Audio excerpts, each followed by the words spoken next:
remember the name of the person you were talking about, David Susskind? David Susskind, yes. So he sends me this, and I learned quite a bit from it. I said, ooh.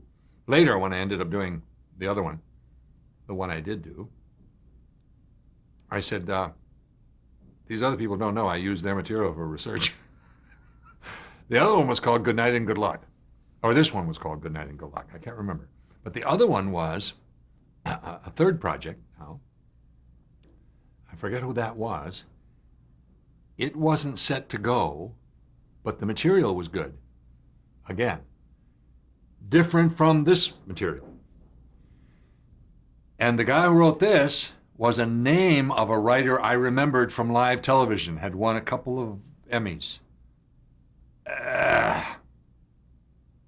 He was at an event in New York afterwards, and I got to thank him personally.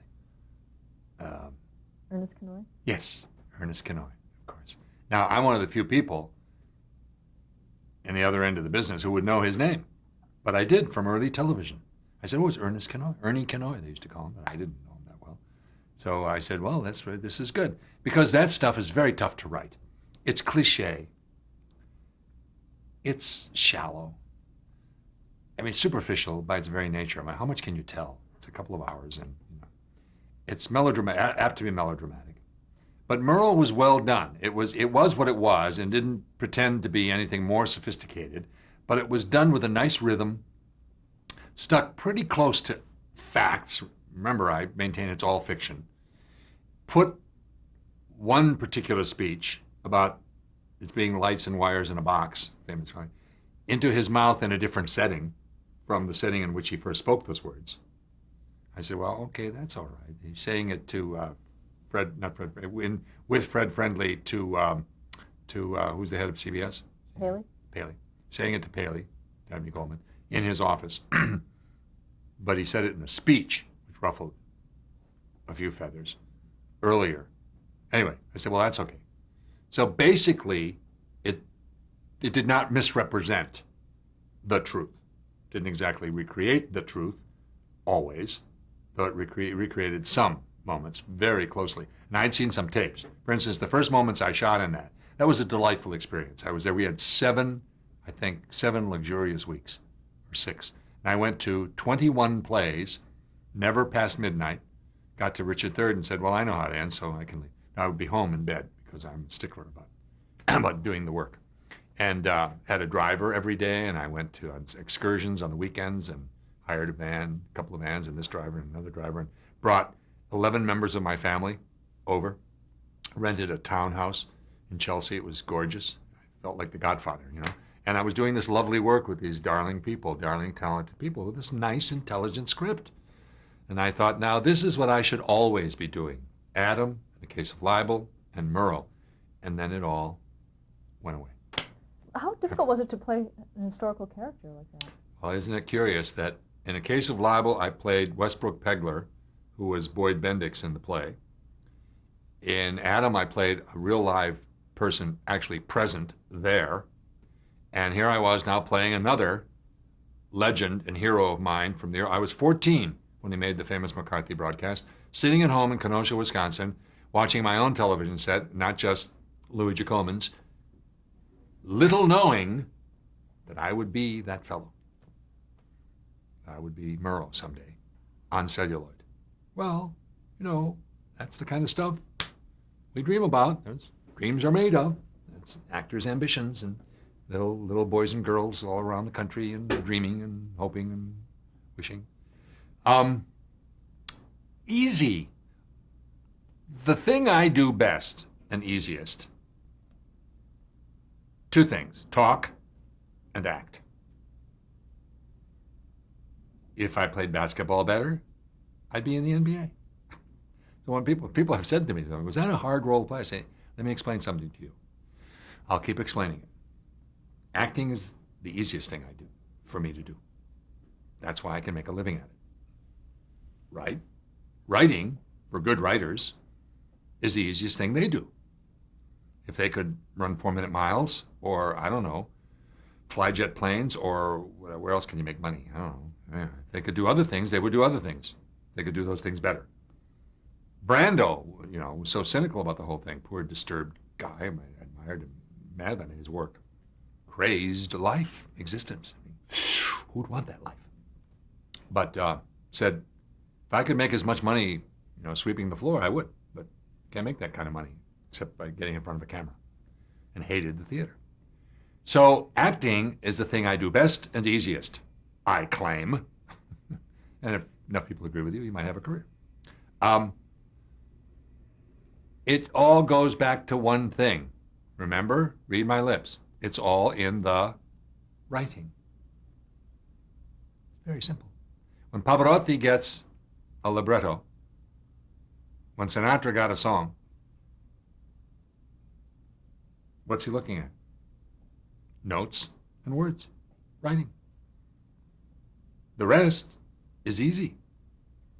All he has to do is apply that voice to the words and the music, and if it's the right arrangement and the right time, the right release, he'll get a hit record. Huh? Same thing for me. You show me the good material, I can do it. I'll do it. I won't let you down. Adam, a case of libel, Merle, those are the ones I picked after rejecting. Well, there were other rejections. Never heard from again. Except I did reject 2 good things that went on to be known and hits, but I couldn't have done one if I'd done, I wouldn't have done Adam if I'd done something about Amelia, I was offered. And then Ted, who was with my agent, got it. I don't know if anybody ever said this out loud?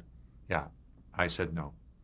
Because I thought it was not right, and I didn't believe it from the little I'd known already about such experiences, child molestation, that the husband comes back home. I said, Dick, I can't do this. He said, why not? I said, it's not right. He said, really? I said, it's not right. They're ending it with the father going home. That's the only reason I turned it down. I said, it's really good. Anyway, but I did Adam that year. So, and it won the Emmy, which I thought Adam was going to win, but we got a whole bunch of publicity, and it has done a great deal of good. So the writing, and easy. And then, well, first of all, if it's good writing, then it's going to be made. It means that the people making it have good taste. And if the people making it have the good sense to hire me, I used to say that, with tongue-in-cheek sometimes, but it's partially true. Or to hire Dabney Coleman and Edward Herman and John McMartin. For instance, they say, do you want to know who else is in the cast? I say, Did I have to receive a briefing from Stephen Bochco and Michael Kozel about who else was going to be in the company? First of all, if I'm reading lovely material and these guys are determined to do this lovely material, should I have any doubt at all that they know what they're doing? No. Why would I trouble myself with that? It's worked out every other time. And if they have the sense to use me, the worst that could happen is that I don't live up, but everybody else does. I've had that feeling from time to time that might happen, It didn't. One great glaring example in Boston when I was doing A Touch of the Poet. I quit. I said, send me home because I can't play this guy. Anyway, the result later was extraordinary, but I felt everybody else is wonderful and I'm not. You're not. You fool, go home. But have you ever been fired for the project? No. I left 2. One only a couple of years, a year and a half ago, and one way in the beginning when I realized I was in a bad thing and got out with some rancor, leaving some rancor, but I got out just in the nick of time. No, I've never been actually fired, which wouldn't be surprising though, because everybody gets fired sometime or other. Howard Beach, making the case for murder. Yeah, I hadn't worked for a while. I'd been doing theater and came home from a trip to Ireland. I'd been invited to a command performance, the Prince's Trust, Prince Charles in London, and then they wanted me to come to Ireland to do a telethon, and then for that they gave me a week's trip in Ireland with a car and a driver. So I took my friend Phyllis, and we went and stayed all the best hotels, et cetera, et cetera, et cetera. I came back and said, am I ever going to work again? And they said, well, they want you to do this thing. And I said, oh, what is it? And I read it, and I said, well, pretty good. Caused some controversy because many people thought those boys should never have been punished so severely. I think it was reversed, wasn't it, later on? So was it all reversed? I think so. Not all, Yeah. but they certainly did an awful thing. And I thought, oh boy. And I was on a talk show in New York, and people called up and were screaming at me. I said, excuse me, I'm an actor. I do material that I think is worth doing. Whatever it says is not what I'm up to. It's not my crusade. Whether you agree with it or like it or dislike it or hate it is strictly up to you.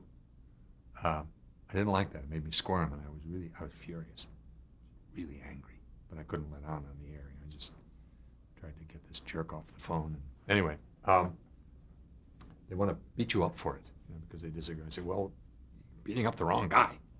I didn't do anything. I just impersonated a person. Did you meet Joe Hines? Yes, I did. Yeah, that was good. We shot it in Chicago. So that was good. That was fun. Dan Lauria, nice guy. I've seen Dan since then. That was pretty good. That was okay. But not since Murrow have I done a television film that I thought was exceptional. I've done 2 independent films, neither of which was released. Rave reviews in the trade papers, and at Sundance. What are their titles? Design, never released. Sundance though, and Xiao Yu, SIAO, capital YU, released all over China. Co-production, Taiwan American, directed by Sylvia Chang, also an actress. Producer Ang Lee. Lovely little film, New York, and very good notices for me. Nothing came of it. Nothing came of design either 2 years ago in Sundance. But I have not done any extraordinary film work except those 2 pieces since Merle. I did do a USA movie, and one critic wrote, note to his agent, why isn't he doing better things? He claimed that I had saved this movie. Well, it was ordinary stuff.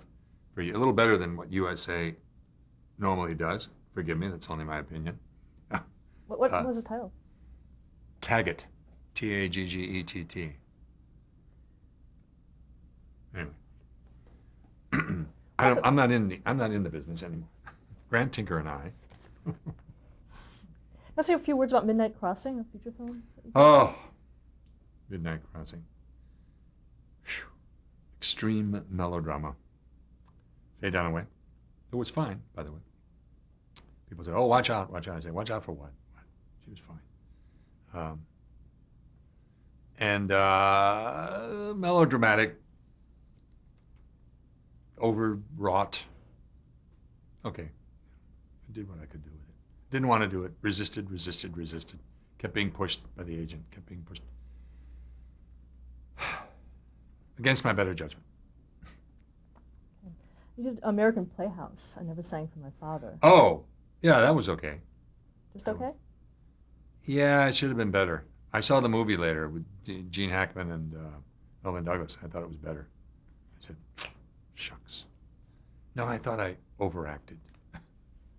Seemed subtle to some people. I said, no, a lot of mugging.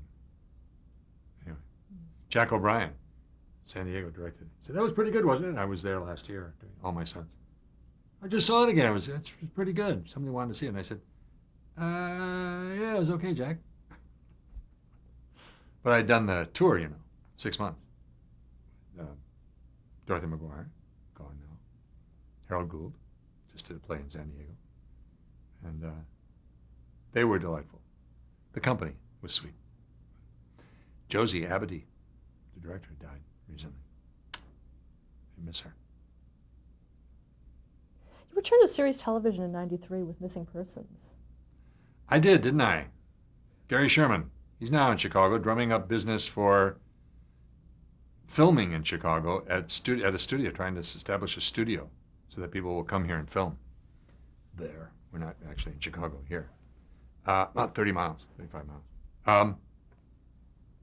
Yes, it was the first thing I had read since our series that was anywhere in the realm, but just barely, I thought. Now we have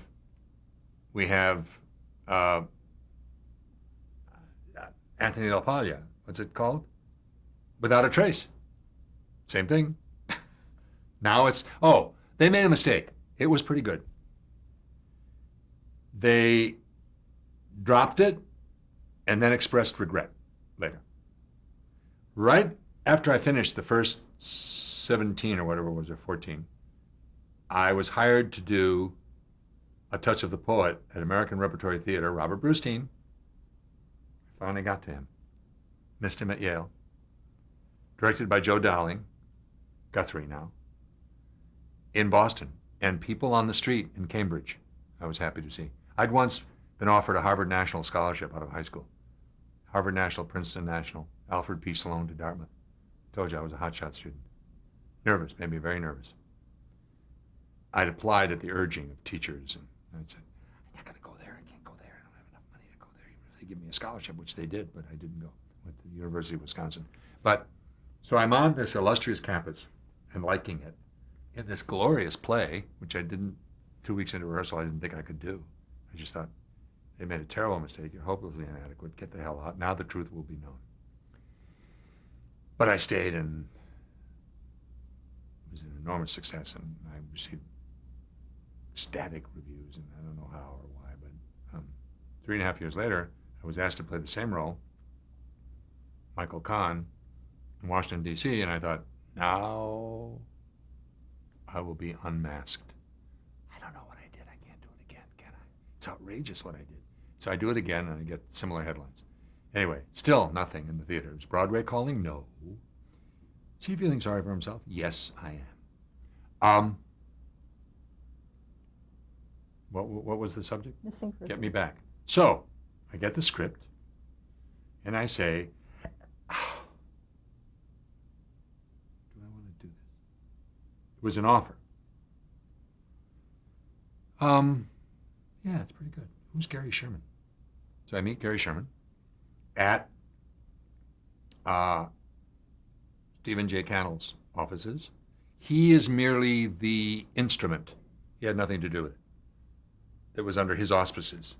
But it was Gary Sherman's baby, and ABC, I think. ABC? I think so. And I compliment him on his distinctive style, dress. I said, very good, Gary Sherman. He said, well, my wife dresses me. I said, oh, really? I'll bet not. And we eat the same way. He said, I heard some things about you. I said, uh-oh, what? He said, I think we have the same eating pattern or similar. I said, oh, do we? So he started talking about it. I said, son of a gun. He said, so you're going to do this for us? I said, it's pretty good. He said, pretty good? I said, yeah, it's pretty good. Well, that's a lot coming from you. And I said, oh, really? What else do you know about me? So we do this. Now, Georgianne, I just read Georgia. I said, she spelled it Jorja or Jorjan. She's on PSI. Was in it. Fred Weller, doing very well on Broadway. There's another production where he works all the time. And two local actors in Chicago. Bob Swan is a friend of mine. I just saw him in an opera production in Milwaukee. And another fella seems to have disappeared. I've not heard one word, seen one glimpse of him in all these years. And we do something we think is pretty good. And on the streets of Cambridge, while we're waiting to see if they're going to pick it up, I can't tell you how many people said, oh, that series is really good. We're watching. Are you coming back? I don't know. And to tell the truth, can't tell too much of the truth. I kept thinking, oh, I can see the pattern here. In fact, I think Gary's offended now. I spoke to him last 2 2 years ago, and I think he was not happy. I said, well, Gary, I wasn't crazy about all those lists. Well, what do you mean? I give you some pretty good stuff. I said, well, there was, yeah. I said, but, I could feel the tendency to push this guy in the back and all the young people forward, That's not unusual. Happens all the time. He said, well, they wanted to get rid of you, And I said, no, I didn't know that, Gary. I said, I wounded him because he's now trying to hurt me. I just wounded him by telling the simple truth, and now he's attacking me. He said, yeah, too old. And I said, well, I didn't look too good in that show. I said, well, I know at least the work was good. That was the fella who called me and said, your work is so intricate. I said, I know the work was good. He said, well. So I said, gee, Gary just threw a spear at me. I haven't heard from him since. But it was true. What was happening was I was the guy in the office who said, you got to do so-and-so and such and such and so-and-so and such and such, and everybody else would go out and do the case. And I thought, this is the thing you said you would never let happen to you, Travanti. I said I will never be a guest in the repertory company of guests on shows after the series. And I'm almost, is there wood around? Completely made it. I slipped. No. That wasn't a slip. I still haven't been. There have been offers. One recently. I said, let me read it. And I read it. Guess what? Terrible writing. I was weakening. I said, if it's good writing, I'll do it. I open it up. I read it. And it stinks. I said, there's nothing here. Empty. Thin. Nothing. Bad. Why would I do that? Why on earth would I go way back to the earliest days? What, for money? How much money? Not easy. Anyway, so we did that. We had a good time. But I had mixed feelings. I said, Gary said, well, what were you going to do the second year? I said, we would have had to talk, Gary. Of course. Oh, well, they wanted to get rid of you, I almost said, why didn't you get rid of me? Maybe that's why they didn't pick it up. Go ahead, get rid of me. I would have been fired, right? Let go. Nobody was trying to hurt me, so I forgive him. But that's what was happening there. And I thought that would be regrettable. I would be really unhappy, and then I would get testy and ruin the whole thing and leave a bad impression. So it's a good thing. I was very happy for them. I said to a couple of them, I wished it for all of you because it's your first big break that could change your life. But then again, they might be saying, Fred Weller might be saying, I'm glad it didn't happen because I established a serious Broadway career. And Georgianne, 8 years later, it was last year or the year before. When did PSI go on? Does it shoot? Where does it shoot, That's only a couple of years. So it took from 93, 94 this was, 93 to 2000, say 9 years. But I'm glad. I said, oh, good. I liked her. I remember encouraging her. And we had a couple of good talks about careers, and she seemed interested to hear what old Uncle Dan had to say. And I'm glad, very happy. She's good. You also worked on Poltergeist: The Legacy, a Showtime series. Oh. Yes, well, that was Gary called me. I said, what are you doing up there? What are you doing this for? And he said, well, it's an old friend of mine from film school, and they needed help. And I said, he had to break his contract or something to get out. All I had to do was say, I've done a few, and they're okay, and I love all the people, but I would just as soon not do this anymore. And I was not happy. But people again were nice, but material. I think it lasted one more season or something. I don't know. I was set to do a batch and another batch, and so I walked away again one more time. from money, and couldn't do it. I couldn't. I did as many as I could, and I was so unhappy, and I thought, it's your own fault. You did this to yourself, and now you're doing it to them. I mean, it wasn't going to affect them, really, but it was some unhappiness that needn't have occurred. All I had to do was skip it, and let somebody else do it, who really, really, really wanted to. And that was my mistake. That was the bad thing that I did. And it helped me to a large extent, because that may have been the breaking point. When was that? 97, 98, 96, 97, 98, something like that, somewhere in there. So it was 95, maybe? Was it 95? I'd just gotten here. That early?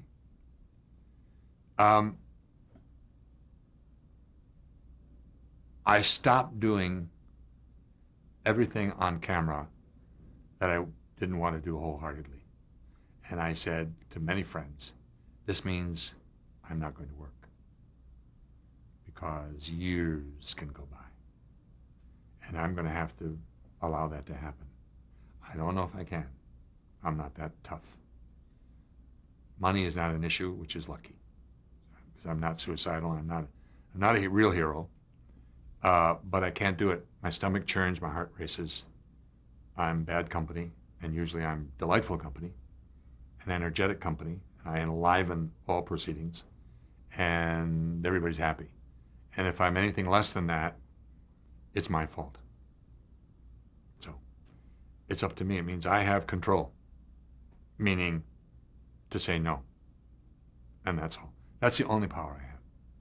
Some people think I have clout. So I say, clout? Clout? I beg your pardon. Never had any clout.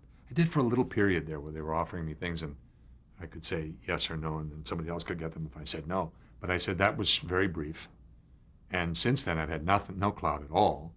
I only have my integrity, my heart, my taste. That's all I have. My talent. And it's up to me to be true to it all. It's hard, but I have to do it.